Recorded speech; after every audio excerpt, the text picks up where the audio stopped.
Ju njohim me edicionin informativ të lajmeve. Kjo është Radio 7. Vion procesi numërimit të votave për zgjedhjet parlamentare të 11 majit në Shqipëri. Nga mesnata deri rreth orës 9 u numëruan gjithsej rreth 1600 qendra votimi, nga rreth 5200 në total. Sipas të dhënave të publikuara në faqen zyrtare të Komisionit Qendror të Zgjedhjeve, kryeson Partia Socialiste me rreth 214.000 vota ose rreth 53% të tyre, ndërsa Partia Demokratike Aleanca për Shqipërinë Madhështore renditet e dyta me 138.000 vota ose 34.25%. Forca e tretë politike sipas të dhënave të deri tanishme renditet Partia Social-Demokrate me rreth 15.000 vota ose 3.7%. Koalicioni Nisma Shqipëria Bëhet ka marrë rreth 14.000 vota ose 3.44%. Partia Mundësia rreth 10.000 vota ose 2.62%. Lëvizja Bashk rezulton me 5.000 vota ose 1.25%. Koalicioni Euroatlantik me 4.000 vota. Koalicioni Euroatlantik me rreth 4.500 vota ose 1.11%. Koalicioni Djathtas për Zhvillim mori rreth 1.400 vota ose rreth 0.35%. Aleanca Kombëtare Shqiptare mori rreth 657 vota ose 0.19%. Lëvizja Deu 511 vota ose 0.13%, ndërsa Partia Aleanca Demokracia e Re mori rreth 264 vota ose rreth 0.07%. Vionte procesi numërimit të votave të diasporës. Në total, deri në orët e para të mëngjesit u numëruan rreth 1600 zarfe të ardhura nga diaspora me rreth 195.000 vota në total. Sipas rezultatit publikuar nga Komisioni Qendror i Zgjedhjeve deri në orën 07:40, 726 vota janë për Partinë Demokratike Aleanca për Shqipërinë Madhështore, 705 vota janë për Partinë Socialiste. Koalicioni Nisma Shqipëria Bëhet ka marrë rreth 117 vota.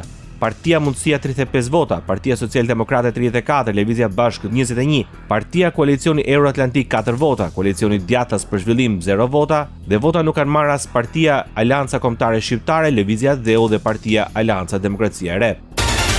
Komisioneri shtetëror i zgjedhjeve Ilirian Cilibashi merr vendimin mbi administrimin e votave të diasporës. Vendimi është marrë pas pretendimeve të ngritura nga koalicioni Partia Demokratike Aleanca Shqipëria Madhështore për votat të ardhura nga Greqia. Në vendimin për administrimin e zarfit B, pjesë përbërëse dokumentacionit të votimit nga jashtë, në rastin kur ai nuk vlerësohet nga grupet e numërimit të votave nga jashtë dhe Komisioni i Administrimit të numërimit të votave të vlerësimit të votave nga jashtë, thuhet se gjatë procesit të vlerësimit të dokumentacionit zgjedhor, grupet e numërimit ose Komisioni i Administrimit nuk vlerëson zarfin B, pjesë të këtij dokumentacioni, atëherë ky zarf futet në një kuti, sikurse kutia e votimit brenda vendit. Kutia mbyllet me vula kode sigurie, numrat e të cilëve shënohen në një proces verbal, origjinali të cilit dorëzohet në Komisionin Qendror të Zgjedhjeve rast pas rasti. Vlerësimi i zarfeve B të administruara sipas këtij akti nënshtrohet procesit të shqyrtimit të mëtejshëm sipas parashikimeve të kodit zgjedhor.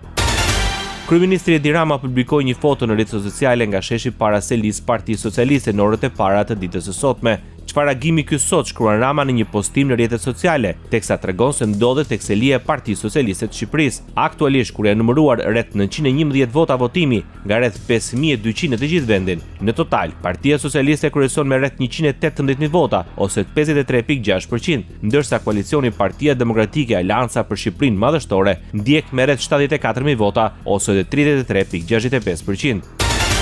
Drejtuesi i fushatës Partisë Demokratike Amerikane Chris Lacivita denoncon manipulimin në procesin zgjedhor në Shqipëri. Në një postim në platformën X, Lacivita publikoi një video që sipas tij tregon mënyrën se si po manipulohen zgjedhjet. Ja si duket vjedhja e votave në Shqipëri me mirësjellje të qeverisë së drogës Edi Ramës, shkruan ai. Video denuncua më herët nga Partia Demokratike, ku disa persona që dyshohet të jenë pjesë e administratës publike shfaqen brenda një zyre të lidhur me deputetin socialist Erion Braçe. Pasi filmohen, ata largohen me shpejtësi nga ambienti duke marrë me vete dokumente, çanta dhe materiale të tjera që Partia Demokratike i konsideron vota të manipulimit zgjedhor. Ndoqët lajmet shkurt në Radio 7, zëri pozitiv i qytetit.